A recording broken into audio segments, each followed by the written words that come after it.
Student, स्वागत है आपका हमारे यूट्यूब चैनल मैथ वाला पर। आज हम पढ़ने वाले केमिस्ट्री का एक मोस्ट इम्पोर्टेंट टॉपिक जो है प्रथम कोटि की अभिक्रिया। देखिए, प्रथम कोटि की अभिक्रिया को पढ़ने से पहले हम समझ लेते हैं कोटि की अभिक्रिया, क्योंकि अगर हम अभिक्रिया की कोटि को ही नहीं जानते तो प्रथम कोटि की अभिक्रिया को समझने में हमें प्रॉब्लम होगी। तो चलिए स्टार्ट करते हैं। सबसे पहले हम समझेंगे अभिक्रिया की कोटि को। तो देखिए, अभिक्रिया की कोटि को हम डेफिनेशन के साथ नहीं समझेंगे इस लेक्चर में, केवल एक एग्जांपल के साथ में समझेंगे। तो सबसे पहले देखिए, माना ये कोई ए है, ठीक है, ये ए है अभिकारक पदार्थ, इससे कोई अभिक्रिया हो रही है, ठीक है। अभिक्रिया होने के बाद हमें उत्पाद मिल रहा है जिसे इंग्लिश में कहते हैं प्रोडक्ट, और इसको मैं यहाँ पी से दर्शा रहा हूँ। पी का मीन्स है हमें प्रोडक्ट मिल रहा है।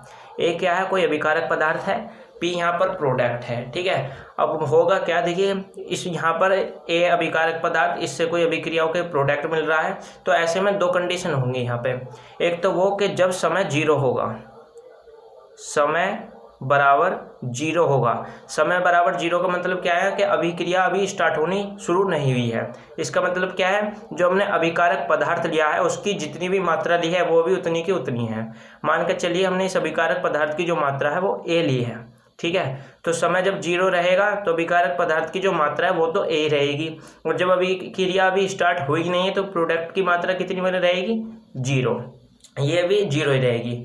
अब ये तो होगी पहली कंडीशन। दूसरी कंडीशन क्या होती है कि यदि समय टी हो जाता है, समय जो है हमारा वो टी हो जाता है। या समय टी का मतलब क्या है? मतलब अब अभिक्रिया जो है होनी स्टार्ट हो चुकी है। अब स्टार्ट हो चुकी है तो ऐसा जो प्रोडक्ट है हमारा, इसका कुछ पार्ट बन चुका है। मान के चलिए वो एक्स पार्ट इसका बन चुका है। अभी कंप्लीट अभिक्रिया नहीं हुई है, केवल थोड़ी सी अभिक्रिया हुई है, इसलिए जो हमारा प्रोडक्ट है उसका थोड़ा सा ही पार्ट बना है जिसको हमने एक्स नाम दे दिया है। अब ये एक्स किस में से बना है? अभिकारक पदार्थ की ये जो ए मात्रा थी इसमें से।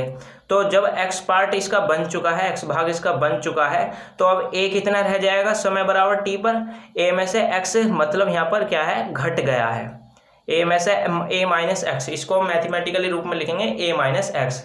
अब एक बार इसको दोबारा से समझ लेते हैं। हमने एक अभिकारक पदार्थ लिया ए, इससे क्या हुई? कोई अभिक्रिया होनी स्टार्ट हुई और हमें मिला प्रोडक्ट के रूप में पी। अब यहाँ पर जब अभिक्रिया हो रही थी तो दो कंडीशन थी स्टार्टिंग में कि एक तो समय बराबर जीरो पर, जब समय बराबर जीरो था तब अभिकारक पदार्थ जो था इसकी मात्रा हमने ए ली थी। ये ए क्या है? इसकी सांद्रता है, ठीक है। और जब ए की मात्रा जो है हमारी ए थी, उस समय जो प्रोडक्ट था उसकी मात्रा जीरो थी, क्योंकि अभी अभिक्रिया स्टार्ट नहीं हुई थी। अब सेकंड केस क्या है इसमें? जब समय टी हो गया, मतलब अभिक्रिया स्टार्ट हुए हुए को जो टी समय हो चुका है, उस समय जो है हमारा प्रोडक्ट जो है एक्स बन चुका था। अब ये जो एक्स बना था वो इस अभिकारक पदार्थ की ए सांद्रता से बना था।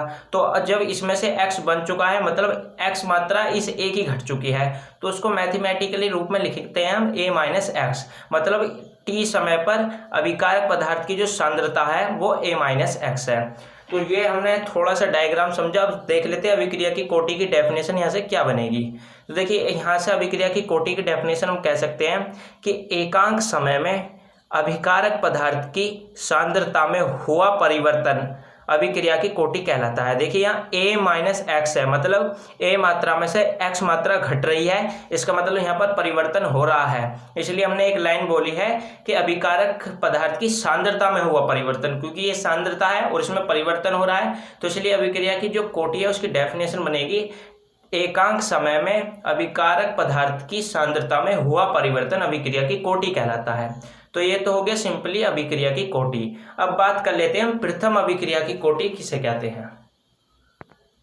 देखिए, प्रथम कोटि की अभिक्रिया में डेफिनेशन लिखी है इसकी, वह अभिक्रिया जिसका वेग अभिकारक पदार्थ की सांद्रता में हुए परिवर्तन के प्रथम घात के समानुपाती होता है, प्रथम कोटि की अभिक्रिया कहलाती है।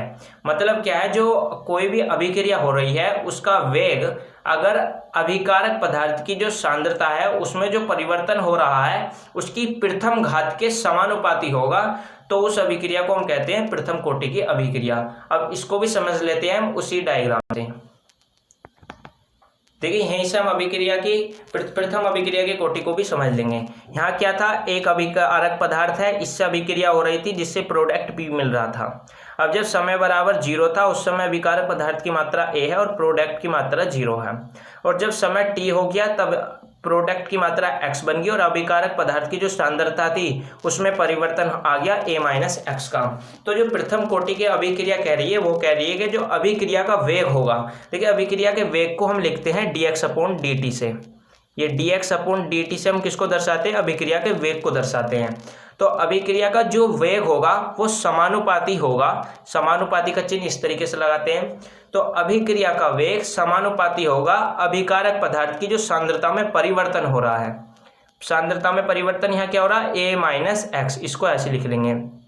तो अभिक्रिया का वेग अभिकारक पदार्थ की सांद्रता में हुए परिवर्तन की प्रथम घात, मतलब ये जो परिवर्तन हो रहा है इसकी प्रथम घात, प्रथम के लिए क्या लिखेंगे हम यहाँ? 1।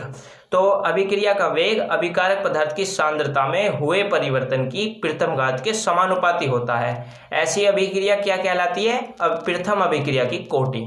तो ये क्या थी इसकी डेफिनेशन। आई होप आपको इतना समझ में आया होगा।